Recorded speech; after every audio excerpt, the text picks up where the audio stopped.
మొక్కజొన్న మనకు తెలిసింది ఒకటే రకం, లేదంటే అందులో రకరకాల విత్తనాలు ఉండొచ్చు. నగరాల్లో ఉండే జనం, కొంతమంది రైతులకు స్వీట్ కార్న్ గురించి తెలుసు. కానీ ఇప్పుడు అనేక రకాల కార్న్ మార్కెట్లో అందుబాటులోకి వస్తున్నాయి. వేరు రంగుల్లో ఉండే మొక్కజొన్న మన ముందుకు రానున్నాయి. గుంటూరు జిల్లాకు చెందిన ఓ రైతు ప్రయోగాత్మకంగా ఈ కార్న్ను సాగు చేశారు. వీటి విత్తనాలను రైతులకు అందుబాటులోకి తీసుకువచ్చారు.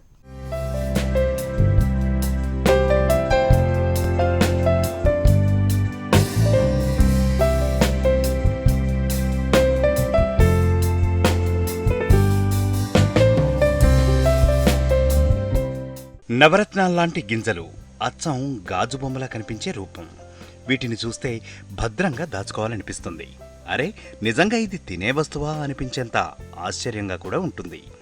మనం ఇక్కడ చూస్తున్న ఈ మొక్కజొన్న ఏదో గాజుదో లేక అలంకరణ వస్తువు అనుకుంటే పప్పులో కాలేసినట్లే. ఇది అచ్చంగా అందరూ తినే మొక్కజొన్న రకమే. ఈ రంగురంగుల సరికొత్త మొక్కజొన్న రకాన్ని అందుబాటులోకి తీసుకొచ్చారు గుంటూరు జిల్లా చిలకలూరిపేట మండలం గొట్టిపాడు గ్రామానికి చెందిన రైతు మువ్వా సుబ్బారావు. తనకున్న 8 ఎకరాల పొలంలో ఈ రంగురంగుల మొక్కజొన్నను సాగు చేశారు. అమెరికా నుంచి సీడ్ తెప్పించిన సుబ్బారావు తన పొలంలో ప్రయోగాత్మకంగా సాగు చేశారు. ధాన్యాలు, రైసు, వీటు వీటన్నిటిలో కంటే కూడా ఎక్కువ క్యాలరీస్, ఫుడ్ వాల్యూ ఉండి యాంటీఆక్సిడెంట్స్ ఉన్నందువలన వాటి మీద నేను ఈ రోగ నిరోధక శక్తి రావడానికి, ఆరోగ్యానికి బాగుంటుంది.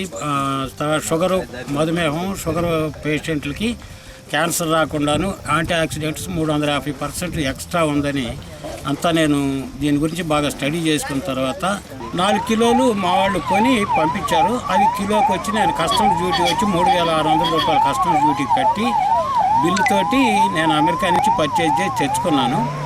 ఆ తర్వాత మరలా 4 కిలోలు తెచ్చుకున్నాను. లాస్ట్ ఇయర్ కొంచెం సాగు చేసి దీన్ని సీడ్ డెవలప్మెంట్ కోసం సైంటిస్టుల దగ్గర నుంచి సలహాలు తీసుకుంటూ సీడ్ని డెవలప్ చేశాను. ఇప్పుడు నేను 7 రంగుల్ని డెవలప్ చేయగలిగాను లాస్ట్ ఇయర్ నుంచి ఇప్పటికీ. ఈ సంవత్సరం నేను 8 ఎకరాలు సాగు చేశాను. ఈ రంగు వెరైటీ నా అనుభవంలో నేను సాగు చేసిన దాన్ని బట్టి 30 నుంచి 40 క్వింటాలు దిగుబడి వస్తుంది.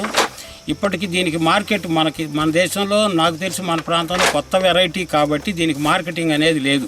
ఈ రంగుల మొక్కజొన్నను పరిశీలించేందుకు మంత్రి పత్తిపాటి పుల్లారావు సుబ్బారావు వ్యవసాయ క్షేత్రాన్ని సందర్శించారు.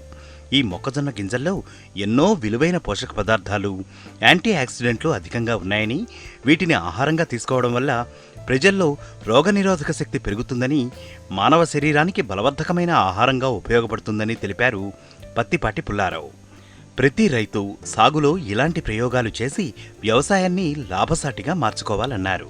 8 ఎకరాల్లో నూతన వెరైటీ మొక్కజొన్నలు అమెరికా నుంచి సీడ్ తీసుకొచ్చి కలర్స్ అంటే 4 ఏమో ఫుల్ కలర్స్, అంటే ఇది దానిమ్మ కలర్, ఇది దానిమ్మ, బ్లూ, రెడ్, ఆ విధంగా కలరు మొక్కజొన్నలు పండించేటువంటి దానికి ఈ కలర్స్ వేయకుండా ఈ మొక్కజొన్నలే ఒరిజినల్గా కలర్తో పండుతున్నాయి కాబట్టి అనారోగ్యం పాలు కాకుండా ఉండేటువంటి దానికి అమెరికా నుంచి మువ్వా సుబ్బారావు గారు సీడ్ తీసుకొచ్చి ఒక ప్రయోగాత్మకంగా ఒక ఆదర్శ రైతుగా సుబ్బారావు గారు దీన్ని 8 ఎకరాల్లో ఈ పంట వేయటం, వచ్చిన పంటని మరి ఇప్పుడు కూడా కొన్ని నిల్వ కూడా ఉంచాడు, కొన్ని మొక్కజొన్న కండెల్ని.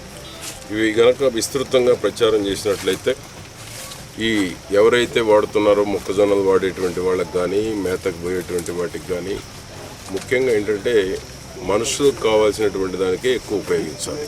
యాంటీఆక్సిడెంట్స్ 350% ఎక్కువ, 350% యాంటీఆక్సిడెంట్స్ అవి ఎక్కువ ఉన్నాయి. దీనివల్ల ఏంటంటే క్యాలరీస్ ఎక్కువ ఉండేటువంటిది కాబట్టి, ఆరోగ్యకరమైనటువంటిది కాబట్టి, కలర్స్ లేనటువంటి కేక్స్ తయారు చేసుకోవడానికి కానీ వీటన్నిటికి ఉపయోగపడుతుంది. కాబట్టి మువ్వా సుబ్బారావు గారు చేసినటువంటి ప్రయత్నాన్ని నేను అభినందిస్తూ ఉన్నాను.